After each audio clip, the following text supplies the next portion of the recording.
నేను దేవుణ్ణి అలంకరించుకోవటం అంటే పొద్దున్నే నాకు ఎంతో ఇష్టం అండి.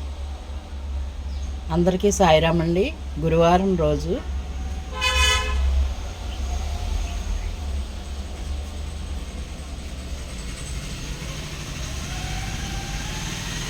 ఇక్కడ లక్ష్మీదేవిని పెట్టుకుంటానండి గుడి మీద. ఇక్కడ ఆంజనేయ స్వామి ఉంటారు. ఇలాగ అలంకరించటం అంటే తులసమ్మ, అలాగే బాబా గారు.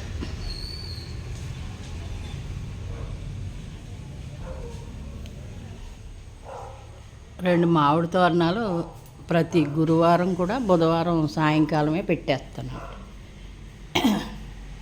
ఇదిగోండి బాబా, అభిషేకం బాబా అయిన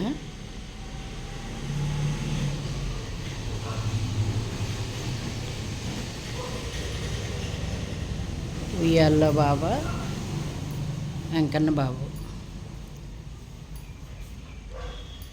కృష్ణుడు, దత్తాత్రేయుడు,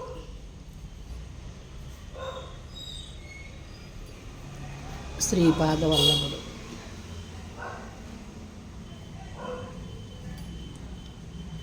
ఇరుగండి లోపల మూల విరాట్.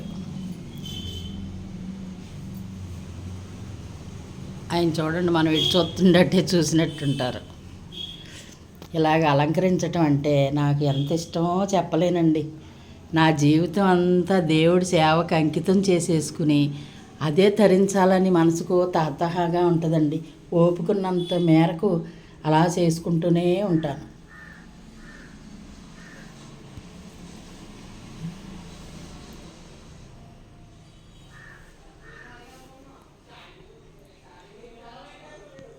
ఈ పాదాలండి, ఇగో చెక్క పాదాలు ఉన్నాయి కదండి. నాకు ఋషికేశ్లో ఒక స్వామీజీ ఇచ్చారండి. ఋషికేశ్ వెళ్ళినప్పుడు, హరిద్వార్ ఋషికేశ్ వెళ్తే ఒక స్వామీజీ నాకు ఆ పాదాలు ఇచ్చారు. అపురూపంగా తెచ్చుకున్నాను. చాలా వృద్ధ బ్రాహ్మణుడైన, చాలా పీస్ఫుల్గా ఉన్నారు. మొహం ఎంత కాంతిగానో వెలిగిపోతుందండి. ఎందుకో మరి తీసుకోమ్మా అని ఇచ్చారు.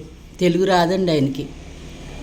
మేము వెళ్తాం 40 మంది ఎంతమంది వెళ్ళాం, కానీ నాకు ఇచ్చి తీసుకోమని ఇచ్చారు. మహదానందంగా తీసుకుని నేను ఇంటికి తెచ్చుకుని ఇదిగో స్వామివారి దగ్గర పెట్టుకున్నానండి. అక్కడ దత్తాత్రేయుడు అభిషేకం చేసుకునే దత్తాత్రేయుడు పాలరాయి విగ్రహం ఉంటుందండి.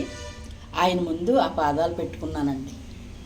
రోజు ఆ పాదానికి పువ్వు పెట్టి నమస్కారం చేసుకుంటాను. గురుపాదుకులు కదండి, మరి మహానుభావుడు పరమశివుడి రూపంలో ఇచ్చాడు.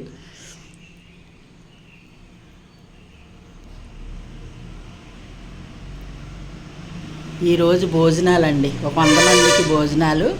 అయితే వంట మేము చేయట్లేదు, వాళ్ళే చేసుకుని తీసుకొచ్చి పెట్టుకుంటామండి అని చెప్పారు. అలాగేనండి అన్నాను. మధ్యాహ్నం భోజనాలు. ఆ బాబాగారు అనుగ్రహం మీ అందరికీ ఉండాలని కోరుకుంటున్నానండి.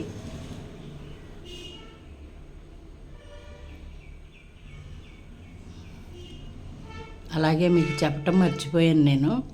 నేను కృష్ణ పరమాత్మకి ఆర్డర్ పెట్టుకున్నానండి చేయమని విగ్రహం. చాలా బాగా ఉందండి.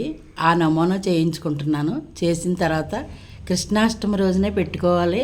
నేను కూర్చున్న చోట ఆయన్ని పెట్టుకోవాలి. 24 గంటలు ఆయన్నే చూసుకుంటూ ఉండాలి. బాబాగారు పక్కనే పెట్టుకోవాలని ఉద్దేశం అండి. అది మరి ఆయన అనుగ్రహం కలగాలి. అడ్వాన్స్ అయితే ఇచ్చేసాం. విగ్రహం తయారైపోయింది. పెయింట్లు అయ్యి సిద్ధం చేస్తున్నాడు. చాలా బాగుందండి. నేను ఎక్కడా చూడని విగ్రహం నాకు దొరికింది. ఎప్పటి నుంచో అనుకుంటున్నానండి. ఇప్పుడుగా ఆ స్వామి నెరవేర్చారు. కృష్ణాష్టమి 16వ తారీఖుని కదా, ఈ లోపు ఇచ్చేయమని చెప్పాను. ఇస్తానమ్మా అన్నారు. వాళ్ళు ఇచ్చేస్తే కనుక ఆయన ఏ రోజు రావాలనుకుంటున్నారో తెలీదు.